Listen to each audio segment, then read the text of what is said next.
Alhamdulillah Rabbil Alameen. Sallallahu wa sallam wa barak ala nabina Muhammadin wa ala alihi wa sahbihi ajma'in. So we'll get right into it. And we're going to begin on page 28. And the statement of the compilers. The Quran is Allah's word, which does not contain any contradictions whatsoever. Whoever accepts it will be guided to a straight path, and whoever rejects it will be doomed to utter ruin in this life and in the hereafter. So in this section they mentioned that the Quran is Allah's word. So the Quran is the speech of Allah. It is not created, but rather it is actually His word. It is actually His speech, words that He spoke. بصوت مسموع, in a voice that can be heard. And Allah subhanahu wa ta'ala actually describes the Quran thusly in the Quran itself. So He says in Surah At-Tawbah, He says,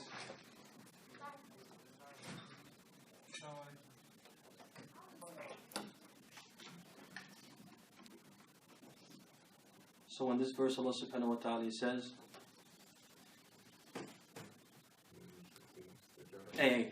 وإن أحد من المشركين استجارك فأجره حتى يسمع كلام الله ثم أبلغه مأمنه. So He says subhanahu wa ta'ala, He says, and if one of the mushrikun, one of the idolaters, if they seek safe haven, if they seek safety and security from one of you, if they request this, فأجره, then give him safe haven حتى يسمع كلام الله, until he hears what? The word of Allah. Meaning what? The Quran. So Allah subhanahu wa ta'ala describes it as what? As His word, as His speech. And it is not created, nor is it the handiwork of the Prophet, as some people claim, that the Prophet wrote the Quran, or that the Quran was dictated to him. But rather, nay, that the Quran was revealed to him, and it is what? The speech of Allah. You had your hand up? Yeah, the ayah I'm not, because I don't memorize the ayah. But we can get it though. We can get it. We can get it. I'll give you the ayah. Let me get it. Allah is here. Allah is good. Let me get the ayah.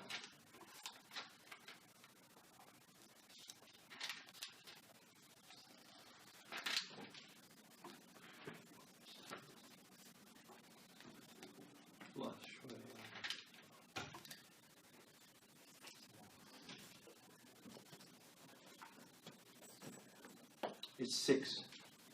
6. طيب. So then the compilers, they go on and they say that whoever accepts it will be guided to a straight path, and whoever rejects it will be doomed to utter ruin in this life and the hereafter. So basically, they're telling us that the Quran, or following the Quran, is the key to eternal happiness, and rejecting it is the cause for eternal misery. And this is evidenced by a few ayat in the Quran. The first one from Surah Taha, which is the 20th Surah, verse 123, in which Allah subhanahu wa ta'ala says, فَمَنِ اتَّبَعَ هُدَايَ فَلَا يَذِلُّ وَلَا يَشْقَى وَمَنْ أَعْرَضَ عَنْهَا فَإِنَّ لَهُ مَعِيشَةً ضَنْكًا ونحشره يوم القيامة أعمى قال رب لما حشرتني أعمى وقد كنت بصيرا قال كذلك أتتك آياتنا فنسيتها فكذلك اليوم تنسى. So in this series of ayat, beginning with 123, Allah subhanahu wa ta'ala says, and whosoever follows my guidance, he will neither go astray nor experience misery. But whoever turns away from it, whoever rejects it. What's the question, sister? Totally. Yeah, don't do that yet. If you guys have a question, ask me. I'm right here. I missed what story. It's Surah Taha, 20th one. And the verses, it starts with 123. But it's not just 123, but it's like 2 ayat following it. Yeah, you guys don't have to be don't be afraid.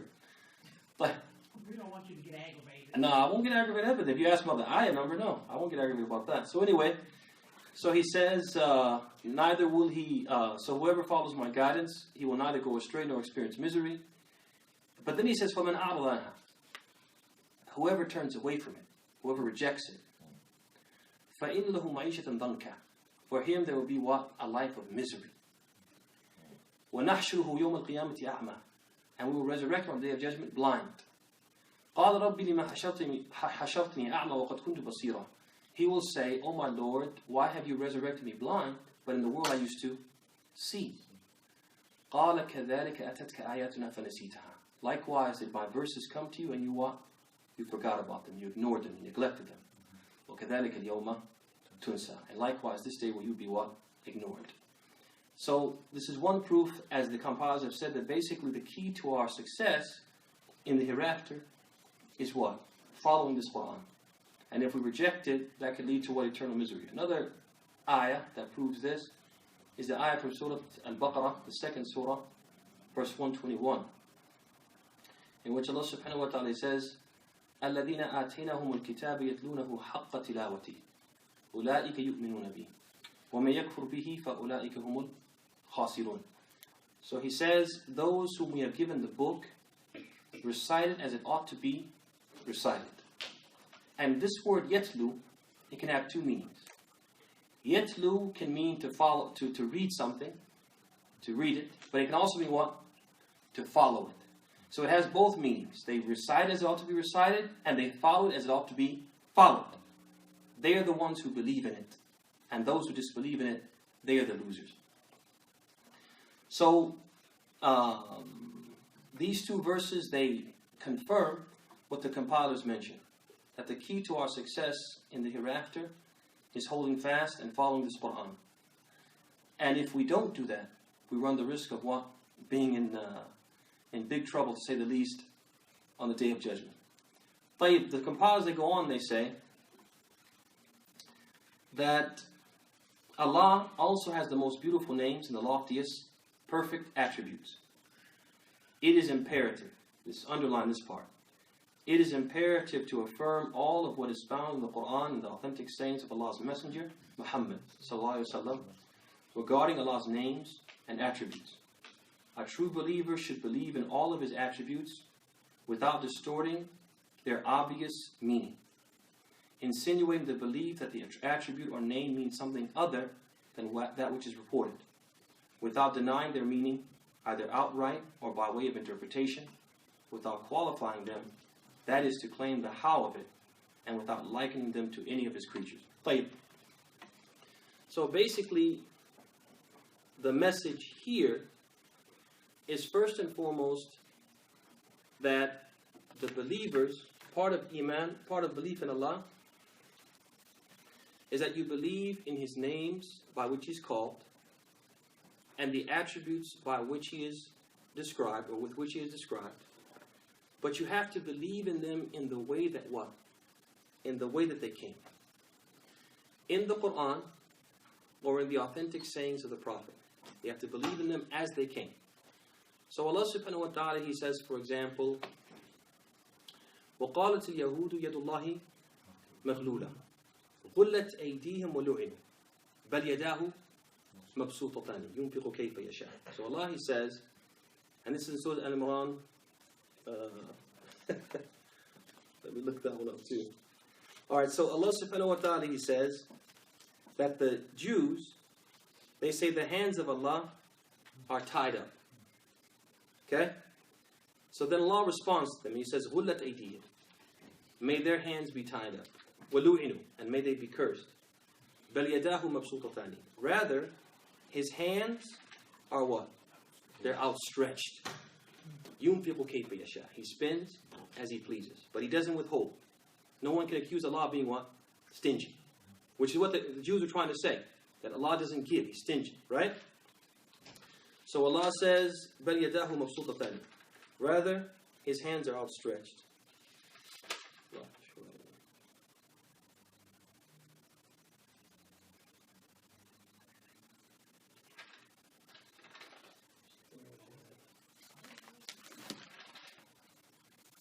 Okay, I'll find it because I don't want to distract us. I'll find it though. I'll give you the ayah number. So al-Muhim. So notice in this ayah, Allah gives Himself an attribute. What's the attribute He gives Himself? What's the attribute He gives Himself in this ayah? What is He? Huh? Generosity. Okay, generosity. You can understand that indirectly, but directly, what's the specific thing He attributed to Himself? That He has hands. That He has hands, right? So the believer believes that Allah has what? Hands. Okay? And he doesn't say that, oh no, can't say that. No, he has to what? Accept what Allah said as He said it. Okay?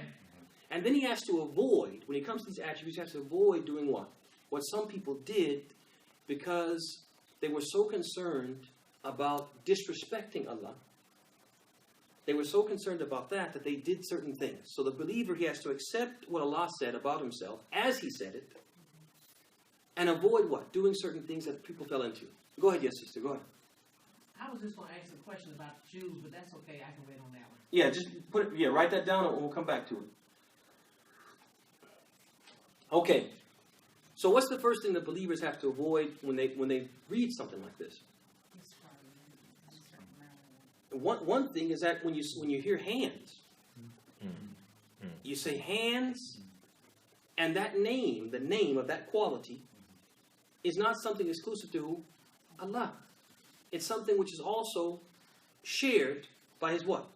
His creatures. Allah has hands, His creatures have what? Hands. So at least the name is what? Is the same. So the temptation is to make what they call tashbih, right? Is to liken Allah's hands to His creatures, or to assume that they are the same, right? So the first thing the believer has to do is he has to avoid a tashbih. That he never likens whatever attribute Allah gives to Himself, He never likens it to that of His what? His creatures. That he basically knows for certain that even if they share the name, they don't share the same reality. They don't share the same reality. Allah's hand befits Him. It's unique. And it's nothing like what? The hands of His creatures. And His creatures' hands are nothing like His hands. طيب. Another thing you have to, that's the first one, tashbih. Another thing you have to avoid is what? A-tamthil. A-tamthil is that you ascribe a likeness. You ascribe a likeness. So you say, for example, that, and you use something to give that. So for example, let's say you said, I'm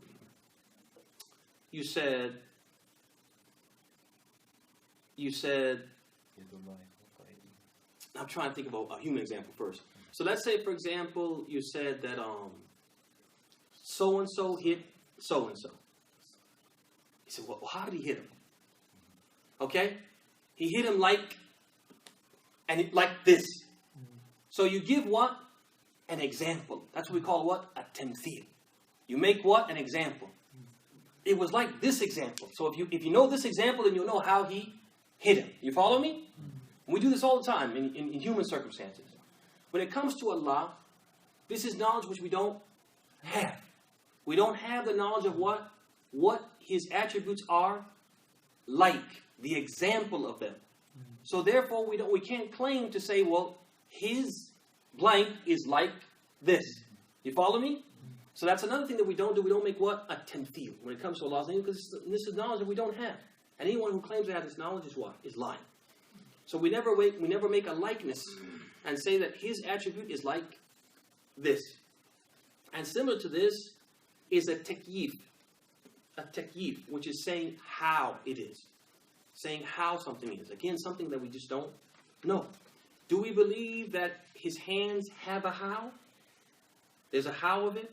When He rose over the throne, there was a way that He did it. When He descends in the last third of the night, there's a way that He does it. Yeah, we believe that there is what? A way. But we don't claim knowledge of that way. Right? We don't claim knowledge of that way. So we believe that there is a way that He did it, but we don't claim knowledge of that way. So we avoid also a takyif, saying how it is. Go ahead. What was that word? Takyif.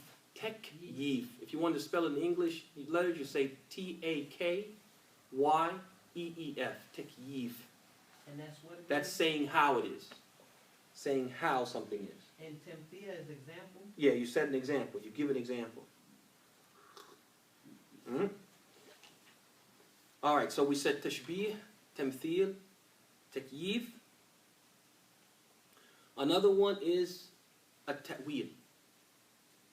Ta'wil means I believe in the word, I believe in the attribute, but I don't believe that the literal meaning is what's intended. Rather, it's metaphorical or figurative. I believe in the attribute, the name of it, but I don't believe that the literal meaning of that is intended, but rather an alternative meaning, a figurative meaning, a metaphorical meaning is intended. For example, let's go back to the ayah that we gave. بَلْ يَدَاهُ مَبْسُوطَتَانِ. Nay, his hands are what? Outstretched. So what they'll say is that the people of a ta'wil, we call this a ta'wil. The people of ta'wil, what they'll say is that, okay, he said hands, but it doesn't really mean hands.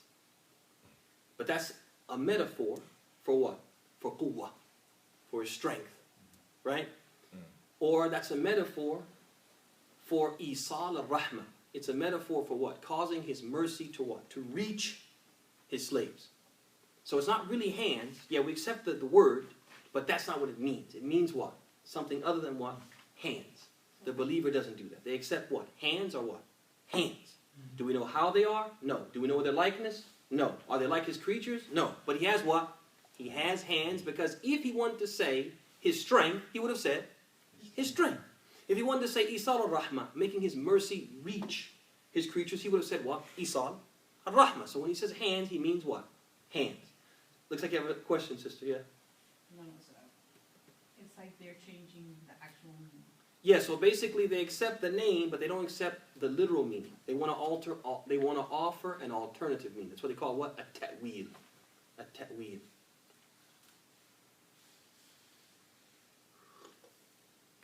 And the last one is a ta'til. A ta'til. A ta'til has an ayn in it. Ta'til. So ta'til, that basically means you strip it of all meaning. And literally, ta'til means to render something inoperative. It means to make something that worked, you make it inoperative. You make it not work, not have any effect. Right? So this is what they do with the names of Allah. So all they'll accept is what? Is the word. But they won't accept that it has any real what? Meaning. It has no meaning. Whereas the people before that, they accept the meaning, but not what? The literal meaning. But there is a meaning. Whereas the people of Ta'til, they say, no, these are just what? These are just asma mujarrada. They are just names with no what? With no meaning whatsoever. So yet, it has no meaning. It's just a word. Ar-Rahman, Ar-Rahmah. Ar-Rahman is named the most merciful. Rahmah, mercy. These are just words. They have no what? No meaning. They make what? A ta'til. The believer does not do that. But rather what he does is he says, whatever Allah says about himself, we what? Accept it as it is, with the meaning that what? Corresponds with that word, without what? Without likening it to that of his creatures. Without setting an example for it, making an example for it, a likeness for it. Without saying how it is, because we have no knowledge of this. And without offering an alternative interpretation of it, other than the literal meaning, and without what? Stripping it of all meaning, and just accepting the word without what? Without any meaning.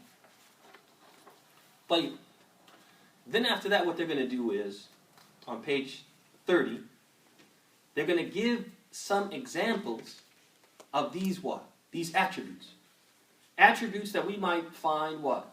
A little shocking, that are attributed to Allah, but we have to what? We have to affirm them. Okay?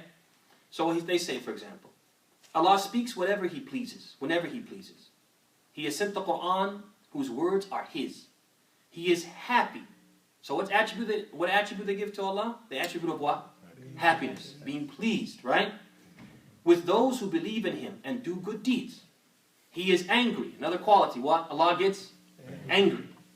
With those who disbelieve in Him and commit evil actions. He will speak to His servants directly on the day of resurrection. He laughs. Another one what? Laughter. And wonders.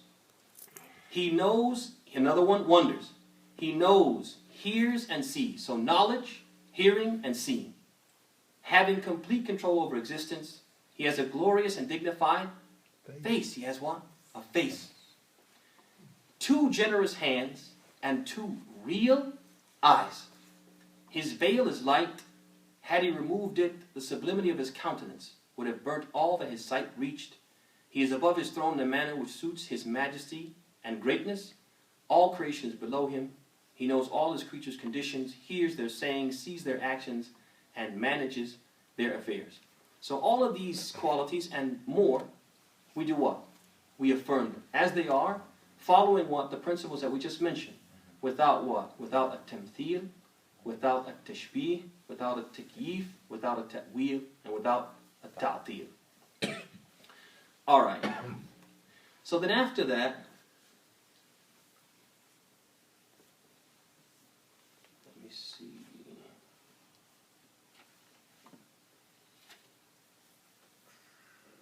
Where is that? That's 33.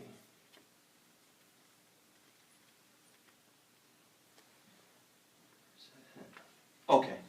On the top of 33 it says, he does not do injustice to anyone because his fairness is perfect. So this is another quality of Allah which is important for the believers to what? To embrace. And that is that Allah subhanahu wa ta'ala does not do any injustice. He doesn't. Nothing he does can be described as what? Unjust.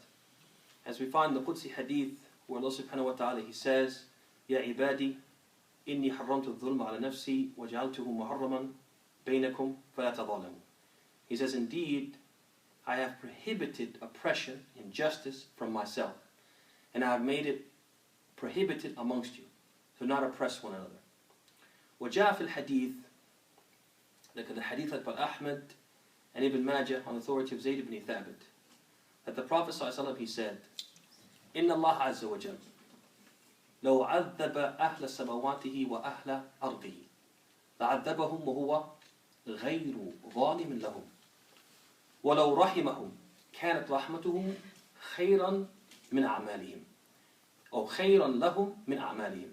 So in this hadith, the Prophet ﷺ, he said that if Allah subhanahu wa ta'ala chose to punish all the creatures in his heavens and all the creatures in his earth, he would punish them without having what? Been unjust to them, doing them any injustice. And if he chooses to have mercy upon them, his mercy is always better than what? Than their deeds. Better than what they deserve, or what they've earned or entitled themselves to by their deeds. And this is critical. This is critical. What's the question?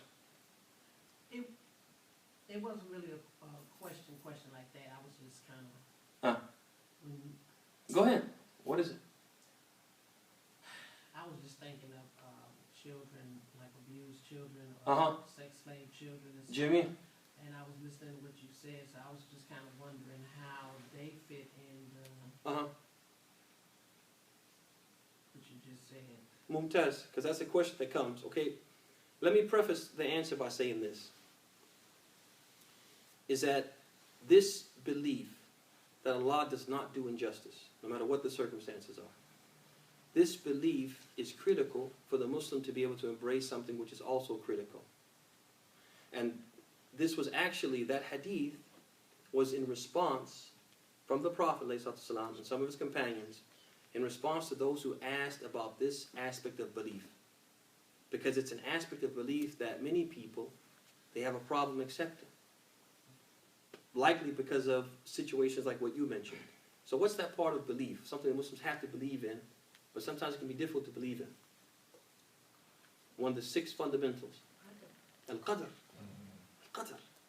So people would come and they would ask Ashab Rasulullah about this Qadr, especially because when the Prophet passed away and the Muslims started to what?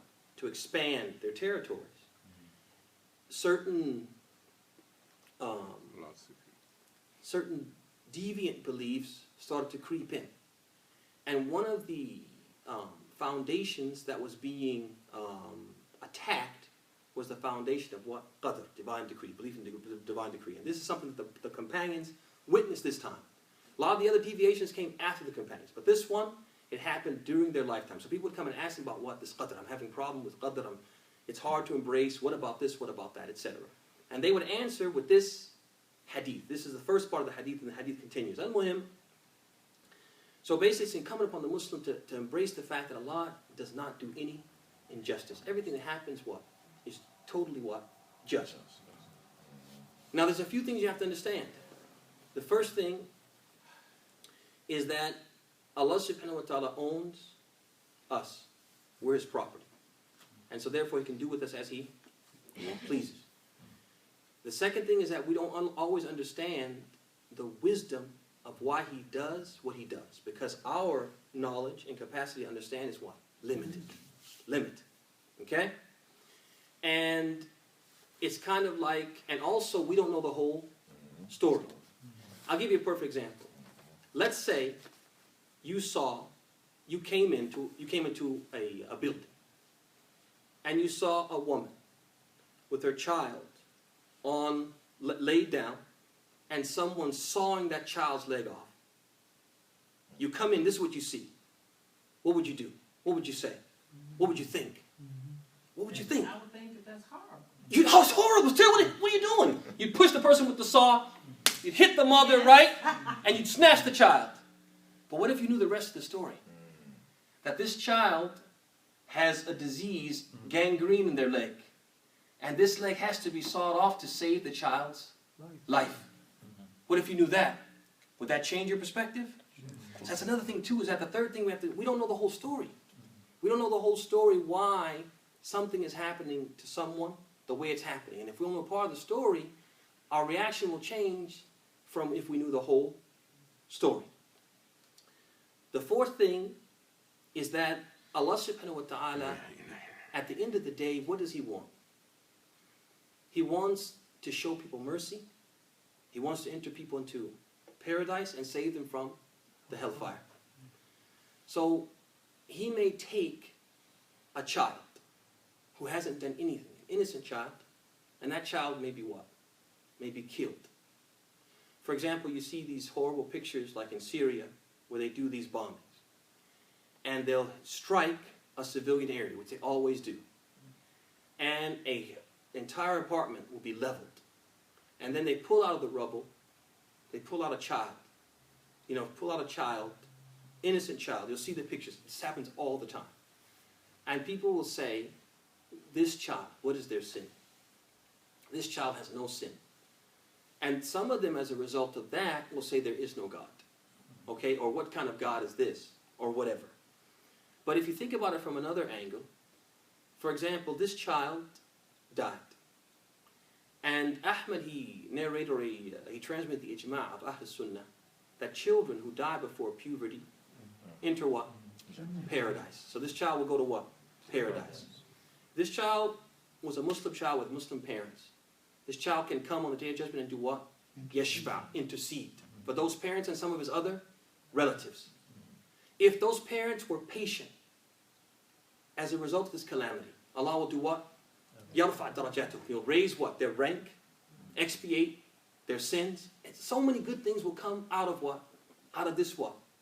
This one bad thing. So these are the things that we need to think about, always bearing in mind, first and foremost, that Allah does not what? He can't be unjust. It doesn't happen. It just doesn't happen.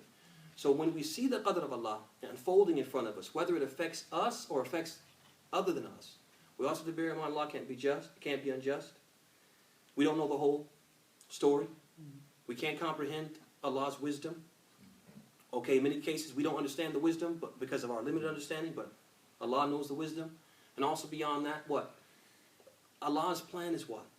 It's bigger, it's overarching, right? And the good that will come from this bad thing are things that we what? We can't what? Imagine the good that comes from it. And finally, at the end of the day, لا يسأل عما يفعل وهم يسألون. That He is not to be asked about what He does, but we are going to be what? Asked. We're going to be asked about what we do, and from the things that we do, is our belief in what? Al-Qadr, belief in His divine decree. The good of it and the bad of it. The sweet of it and the bitter of it. Make sense? Right, okay, finally, so we're going to close out this. So finally, he says, everything in this universe is bound to His will. What He wills will certainly occur, and whatever He does not will never take place. All of His actions are full of wisdom. Whatever happens in this universe is known to Him before it happens. No one can change, overrule, increase or decrease whatever He has decreed. His commands and decree determined. No one can change His preordained decisions. And neither can His orders be delayed. He cannot be questioned as to what He does, while He will question all His creatures. And so the final thing I want to mention is that Allah's will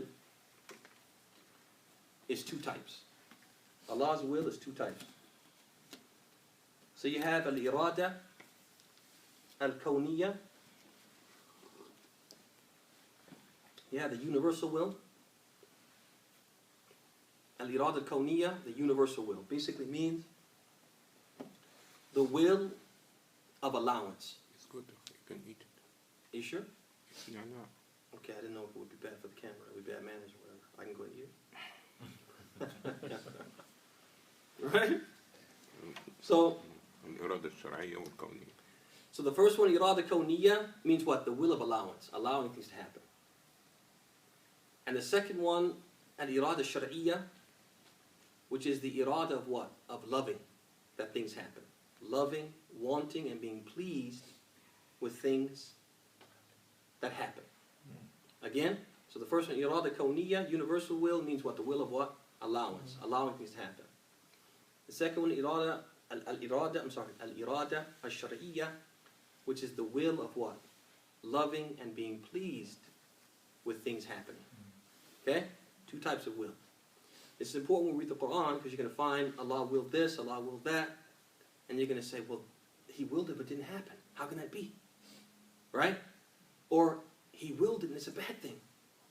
So how can it be? Because we're mixing up the two what? The two wills. So you have the will of allowance, which is everything that He allows to happen, which means everything that happens. Because nothing can happen except that He what? He wills it. Nothing happens in spite of Allah. Everything happens by what? His will and permission. So that's it. Al-irada what? Al-kawniyya, the universal will. But then you have things that Allah wills, He loves, and He's pleased with. So He legislates them, He prescribes them. Right? But they may or may not come to pass. Right? They may or may not come to pass. So what you see from that is that depending on our perspective, we'll find that sometimes one will is active and the other one is inactive. And sometimes both of them are what? Active. Depending on what? And that's what depending on from what perspective we look at it. I'll give you an example. But, all right. Abu Bakr Aslam. Aslam Abu Bakr. Abu Bakr became what? A Muslim. Okay? So now, this is something which Allah allowed and permitted to happen. So His universal will was what? Active. It's also something which He loves and is pleased with. So His legal or religious will was also what? Active. Both wills were what? Active. Okay. All right. Sheikh Adly brought tea and cake. He brought tea and cake. Okay? So now this is something which what? If he had done that, it would have been a good thing. Allah would have loved if he had done that, right? I have it to go. Right? But he only brought what? The tea. Tea. So then the universal will would be what? Inactive, but the legal will would be what? Active. You guys see that? Because Allah loves and is pleased with him giving me what? Another gift. Not just tea, but another gift, right? Right? Right, so you guys got that. So now I'll give you another example. People killing people. Ahsan. Mumtaz. So you have what's going on now where people are what? Killing people. They're killing people unjustly. And this is being allowed to happen. So Allah's universal will is what? Active. But He doesn't love it, He's not pleased with it. So in this case, His religious will, legal will is inactive. You guys see that? So see how, depending on our perspective, both wills might be active, one will might be active while the other one is inactive. You guys got that? But that's important when you read the Quran. And if it's inactive, the states that is his will, Ahsant. and is nothing happening against Allah's will. Nothing will ever happen in spite of his will. Nothing will ever happen in spite of his universal will. Inshallah. Any questions? Yeah. Tafadhal, Sheikh. Well, I got a question about this subject right here. Yeah, tafadhal. A statement, the statement "I wish" Mm-hmm. Atamanna. is that does that contradict this aspect of Tawheed? If you say I wish in the future, Mm-hmm. no. You say I wish in the past, Yeah. it can. Or I should have, or Yeah. could have. Yeah, and the Prophet ﷺ, he said that he said, لا تقول لو أني فعلت كذا. أصابك شر فلا تقل لو فعلت كذا لكان كذا ولكن قل قدر الله ما شاء فعل جميل. فإن لو تفتح عمل الشيطان. Jamil. So in this hadith, the Prophet ﷺ said, don't say, would that I had, or I should have, okay, or if I had, right? Right. He said, because it's almost like you're what? Not You're satisfied. questioning and not pleased with Right. what? Allah's Right. decree. But rather what you say is Qadr Allah or Qadr Allah, right? So either Qadr Allah, if you say Qadr Allah, it would be that Allah has what? Has decreed it. If you say Qadr Allah, then it would be what? It would be basically, now you're saying that this is the Qadr of Allah. Okay, but either way, you're saying that what? This is Allah's will, and I'm pleased with it. Whatever He does, what? He does as He wills. And He said, because lo, the saying if, will open the door of what? Of a shaitan. Will open the door of the devil. Even if it's referring to yourself like I should have went to the masjid. You know what I'm saying? It's just I guess it depends on the context. If you're saying, I Right. should have because that was the right thing to do, right. yeah, that's no problem with that. But You're it's basically saying already gone. that. So he could not say it for himself or for others, you understand, because it's already gone. No, because if he means by it, I should have, like, that was the right thing to do. Which That was what what that was not I should have in the sense that Regretting. regretting, but I Right. should have in Right, the sense right, of right. that was what legally speaking in terms of the reward, that's what I should have done. That was the proper behavior. If you say it with that intention, that wouldn't be the same thing as saying what? Oh, I should have went because they were giving out free books. They were giving out cake. Yeah, they were giving out cake. Actually, they sent the books, but they sent the wrong book. They sent Tahawiyah. Really? Yes, I had ordered a dozen. Allah has a khair. And it came, I didn't open it until half an hour before the class. And it was the wrong book. I was so, but I didn't say Qadar Allah ma sha fa'al. I got in the phone and I told them, no, but they, This is your mistake. yeah, Allah Qadar musta'an. Allah ma sha fa'al. So in terms, I think if like I said, if you said it with that intention, it would be different than if you said it with the intention of, like being displeased with the qadr. Right. Yeah. Right. Like, any other questions? Tafadhali, ya Ahmad. Yes, sir. Islamically, what do we have in place for Muslims that suffer with mental illness or addiction problems? I mean, I've heard Muslims, they sweep it under the rug, well, we shouldn't. You're a Muslim, so you shouldn't. But all that should and couldn't, people are human beings. And everybody got different backgrounds, everybody have different things that happen along their path. The Christians have in place places where the Christians can go, or even Muslims have to go, if you do have that problem. We, as Muslims, everybody kind of hush, put it, we're not supposed to, but not supposed to doesn't help solve the problem. Everybody kind of just, well, if you just pray, yeah, of course we do need to pray, but I'm just trying to figure out what system is in place for Muslims that deal with that. Well, I'm gonna be honest with you. Most communities don't have anything like what you're describing, and it's not necessarily because they're just interested, or they just want to basically Wa alaikum salam. They want to ignore the elephant in the room. I don't think it's like that. I think they just don't have the resources. And you mentioned, like, for example, the Christians. The Christians have a lot of things. For example, they have St. Jude's, which is this huge network of hospitals where they treat, I think, cancer and other illnesses for children. They'll do it pro bono. It'll be totally free. And they get donations from all over the country, probably all over the world, for what they're doing. And I know people, whether they be Muslims or non-Muslims, have benefited from this. So, for example, I personally know a brother in Illinois whose daughter had leukemia. And not only do they treat, but they fly. They transport the child and the family for treatment. For example, let's say St. Jude's in Illinois, they don't have the particular treatment that they need. They'll fly them, for example, to Tennessee, where they have a treatment center for that, okay? So that's one thing. They have these, like, cancer hospital, network hospital. Another thing they have is what you mentioned, like mental health facilities, institutions to treat that. They also have shelters for battered, abused women.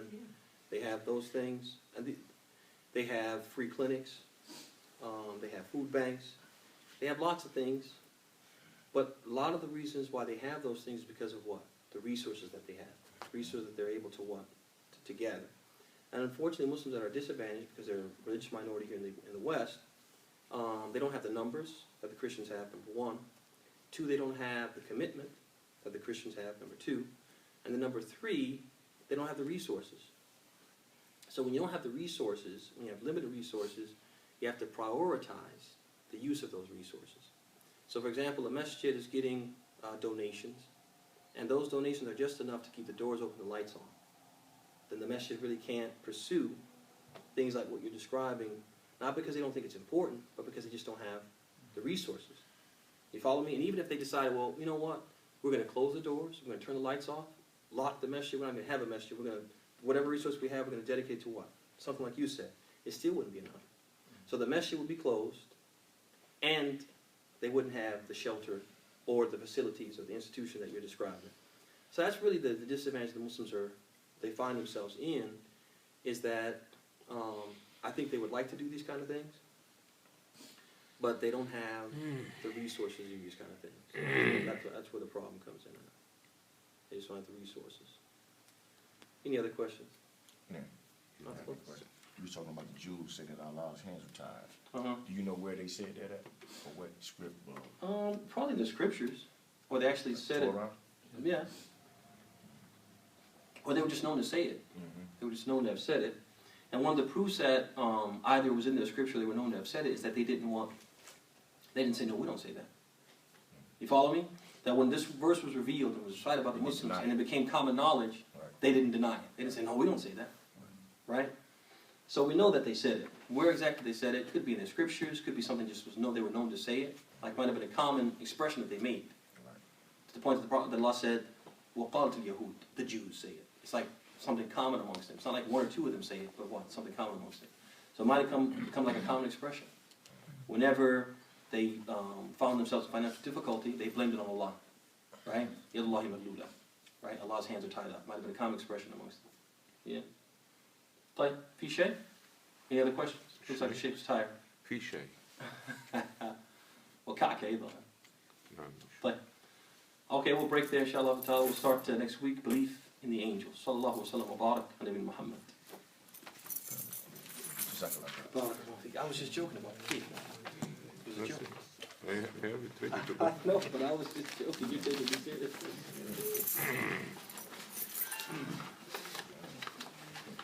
بدر الجهاد والعائلة إذا كنتم تستمعون إليه أنصح لكم أخي الجهاد أن تعيد صلاة العشاء لأنك صليت قبل الوقت وشكرا. السلام عليكم ورحمة الله وبركاته.